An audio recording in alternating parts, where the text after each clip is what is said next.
Play 2 il y a quelques temps où le gars était super content de nous dire regardez, je modifie, je fais CTRL S, je vais dans mon navigateur et ça aurait dû recharger ma page, bon ça n'a pas recompilé, ça n'a pas redéployé, je suis désolé, mais c'est censé le faire. Avec PHP, il n'y a pas ce genre de problème. Aujourd'hui, voilà, 80% des outils web existent en PHP. C'est très facile de leur côté, les développeurs PHP qui savent faire du web dev, c'est plus compliqué avec Java. Donc voilà, il y a encore cette petite différence, mais oui, on se rapproche de plus en plus de Java. On prend la suite, comme ça aussi, enchaîne, tu poses la question à Rémi à l'apéro. Merci beaucoup Rémi. Je te lance Et puis Philippe le nous fait donc l'hébergement web scalable. Et donc tu as 10 minutes. Attends, je te vois, hop. Et Rémi, n'hésite pas à proposer un truc sur PHP 5 la prochaine fois. Alors bonsoir. Parmi nous, je pense qu'on est assez nombreux à faire de l'hébergement de site ou de l'hébergement de services web. Seulement, quand le trafic est faible, ça pose aucun problème. On a un serveur dédié dans un coin, on installe tout, ça marche. Par contre, si le trafic augmente, on commence à avoir pas mal de problématiques. On peut être contraint de créer une plateforme plus complexe. Et donc, c'est ce que je vais vous présenter, c'est comment créer une plateforme qui peut à la fois absorber un trafic monstrueux, mais en même temps éventuellement évoluer en fonction du trafic. Alors je vous présente ça parce que pendant 3 ans, j'ai été responsable de l'hébergement du site de SFR. À l'époque, c'était le 50e site français, donc c'était une plateforme d'une 50aine d'équipements. Il y avait des serveurs, des routeurs, des répartiteurs de charge, enfin, c'était un truc assez complexe. Et donc maintenant, je ne fais plus du tout ça. Maintenant, je suis gérant d'une petite société. On fait du développement web en PHP et Symfony 2. On reste dans le domaine. Alors voilà, la situation de base, c'est un internaute qui attaque un serveur avec, par exemple, la page PHP MySQL. Tout va bien, ça, il n'y a pas de souci. Et là, le service marche. Et là, le service marche, ça ne tient plus sur la machine. Qu'est-ce qu'on peut faire? La première solution, la plus basique, on met un serveur plus gros. Si ça suffit ad vitam aeternam, tant mieux. Hein, c'est une solution simple, ça ne fait aucune modification de code, ça marche. La deuxième solution, ça va être de séparer les fonctions du serveur et de séparer diverses fonctions assurées par le serveur. Donc on va séparer toute la partie web, donc on aura typiquement Apache PHP sur le frontal web et la base de données sur une autre machine. Donc ça, on appelle ça la scalabilité verticale. Mais ça, en fait, c'est pas la vraie scalabilité. La vraie scalabilité, c'est la scalabilité horizontale. Donc l'idée, ça va être de multiplier les frontaux, enfin de pouvoir... Alors, on va passer au schéma. L'idée, ça va être de pouvoir multiplier le nombre de frontaux web à l'infini. Donc là, quand un internaute va interroger le site, il va arriver sur un répartiteur de charge. Et ce répartiteur de charge va emmener l'internaute sur un des frontales web, le moins chargé si possible.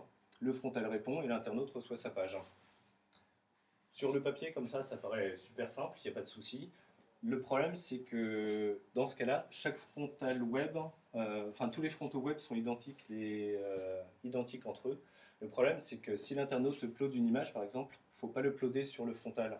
Parce que sinon, si un autre internaute arrive sur un autre frontal, il ne verra pas l'image. Donc l'idée, c'est d'avoir, par exemple, un serveur de fichiers partagé entre tous les frontaux. Donc ça, c'est une application qui est quand même pas forcément négligeable sur le dev. Et en fait, des implications comme ça sur le dev, il y en a un certain nombre. C'est pas si simple à mettre en place.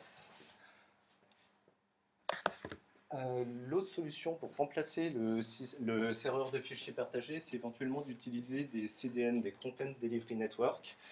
Alors là, on a par exemple Amazon S3, Akamai, c'est des systèmes qu'on utilise comme système de fichiers partagés, comme serveur de fichiers partagés, sauf que l'internaute, quand il va télécharger un fichier, il ne va pas repasser par votre plateforme, il va directement aller chercher son image sur le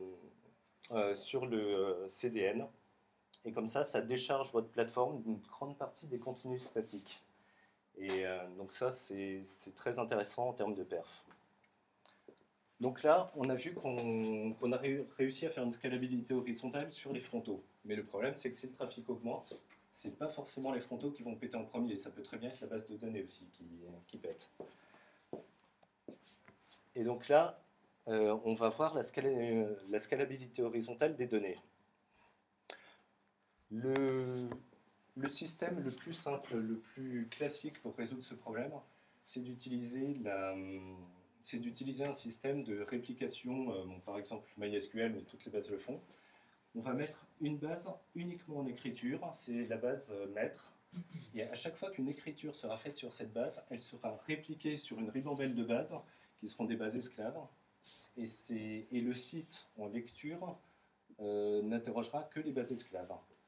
L'intérêt du système, c'est qu'en général, sur un site, on a principalement des lectures et assez peu d'écriture. Et donc, si on a un problème de perf, il suffit de rajouter une base, deux bases, trois bases dans ce pool de bases esclaves. Et ça peut résoudre pas mal de problèmes de perf. Mais ça ne résout pas tous les problèmes de perf. Imaginons que vous soyez Facebook. Et bon, il y a 1 milliard d'utilisateurs, je crois, un truc comme ça.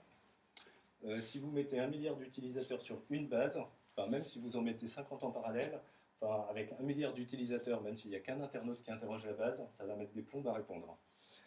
Donc là, on utilise un système qui s'appelle le sharding, ça a vraiment le vent en poupe en ce moment. L'idée, c'est que on va mettre tous les utilisateurs, par exemple, dont le nom commence par A dans un serveur A, dont le nom commence par B dans un serveur B, et comme ça, on va diviser les données dans différents serveurs. L'intérêt du truc, c'est que si dans Facebook, on veut regarder la fiche de Monsieur Toto, le frontal, il va dire « Ah, ça commence par T », il va interroger directement le bon serveur. Comme le serveur a beaucoup moins de données que l'ensemble des données, il va répondre beaucoup plus vite.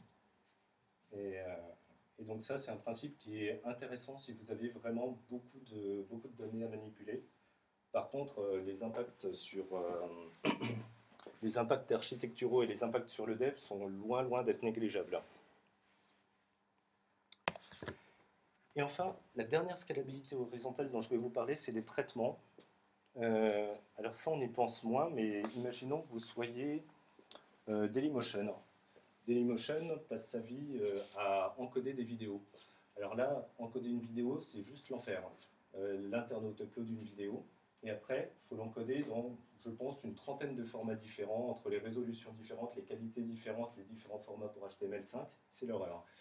Donc pour une vidéo, je pense que c'est un serveur à 100% de CPU pendant 3 minutes. Donc là, comment on va faire? Si vous le faites sur un frontal, c'est mort. Tout le temps d'encodage de la vidéo, ça va faire ramer le site pour tous les internautes qui seront sur ce frontal. Donc en fait, quand un internaute upload une vidéo, le frontal va envoyer la vidéo sur un serveur de fichiers et va juste dire à une file d'attente « Coucou, j'ai une vidéo à encoder ». Et c'est tout. Et le frontal, il a fini. Et ensuite, on va mettre des serveurs de traitement qui vont interroger la file d'attente. Ils vont dire...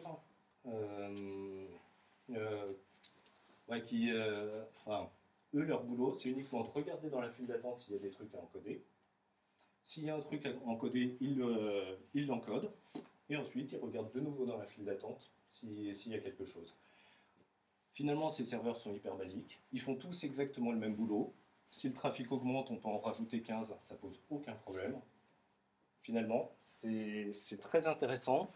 Et les traitements lourds, c'est quand même un vrai problème sur pas mal de sites. Donc ça, il faut y penser, c'est assez important. Donc ce qu'il faut retenir de tout ça, c'est la scalabilité horizontale. L'idée, enfin c'est la vraie scalabilité, la scalabilité horizontale, l'idée c'est de pouvoir ajouter des machines identiques à l'infini. Et la conséquence de ça, c'est quand on peut comme on rajoute des machines identiques, c'est facile à faire, on clone un disque, si c'est des machines virtuelles, on les clone bêtement avec un script.